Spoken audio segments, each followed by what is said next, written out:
Hang on. I didn't like the sound of that. Okay, we're recording. All right, yeah. So Wall of Swords is a very, very good wall. I found it in 8th edition. It was, and I even have Kai Bude saying it was the 4th best white uncommon in 8th. So it was rated at the 4th to 6th pick in 8th. That's Yeah, really high for wall. yeah, that is pretty high for a wall. But yeah, I mean, it's not just a wall though. It does actually kill stuff that it blocks, and that's you Yes. can't say that about the Wall of Frost, right? The Wall of Frost is gonna freeze whatever it blocks, but this thing will actually get it off the battlefield. Yes. So you can't really profitably attack into this wall without at least using a combat trick to try and kill it. And you can. This will give you time to do whatever controlish stuff you want to do behind the wall.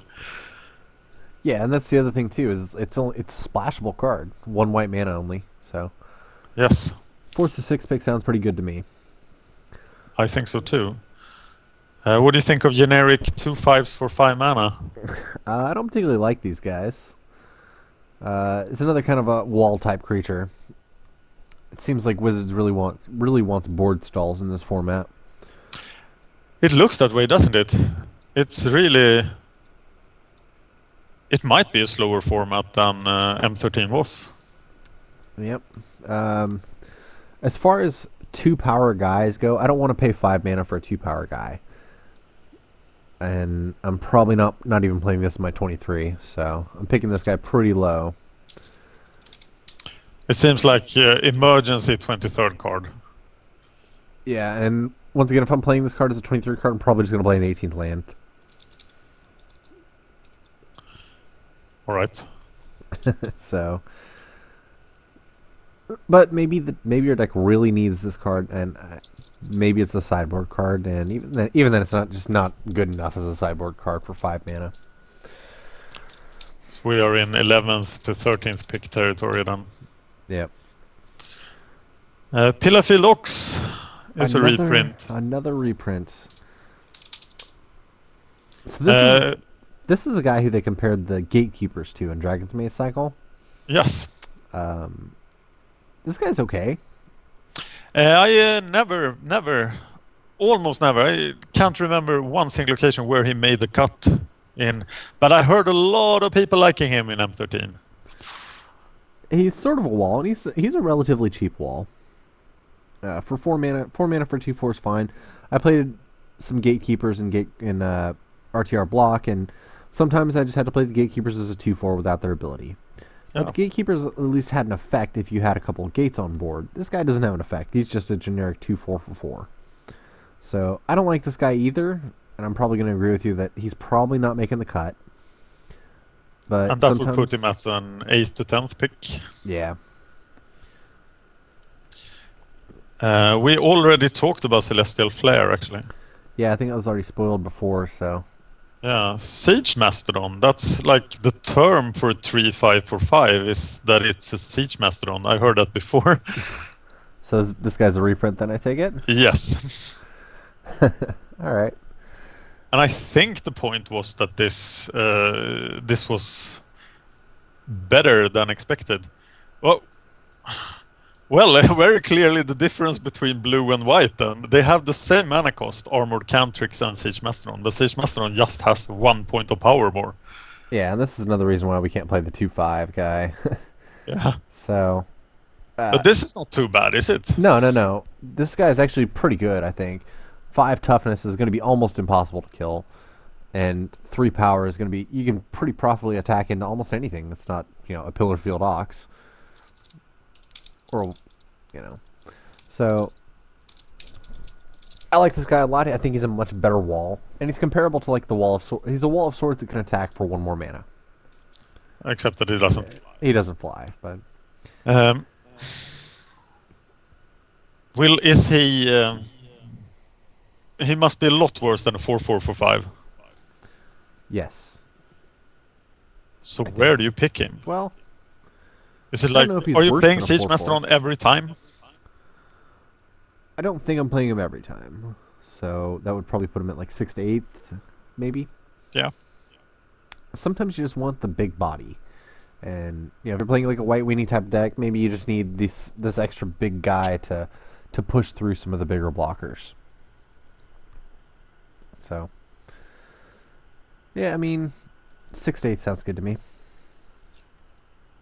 Let's put it at 6 to 8. What about silence? Oh. This is pretty obviously a constructed card, but I like it. I'm probably not going to play it ever, to be honest, but Isn't this just the 15th pick? yeah, I think so.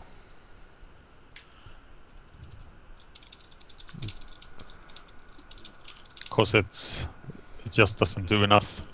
And you still get attacked. Yeah. And maybe your Still get opponent wasn't attacked. even going to cast a spell. Yeah, I say they still get to draw a card, so they're not down any cards.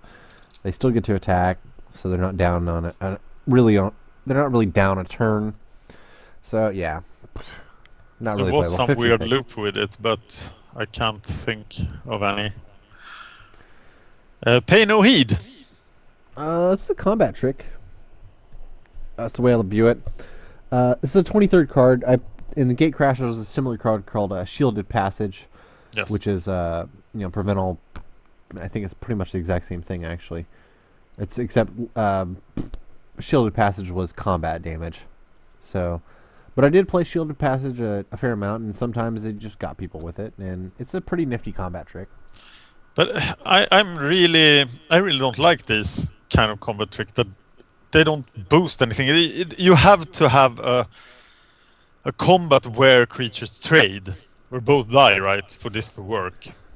Yeah, it's kind of conditional, but it happens quite a bit more than you think. So the way this worked with Gate Crash though was that you were trying to swarm them with the Boros deck in particular, like Shielded Passage. You swarm them and they think, oh well, I'm going to block your Daring Skyjack now with my 2/2 guy, and then you just Shielded Passage your Daring Skyjack and you just ate a creature for white mana. Yeah, you didn't get to deal the combat damage, and it took a little bit of work to set up. This is one of those good cards. It's actually okay to have to set up a little bit, to just have a good, cheap combat trick early on in the game to push through damage.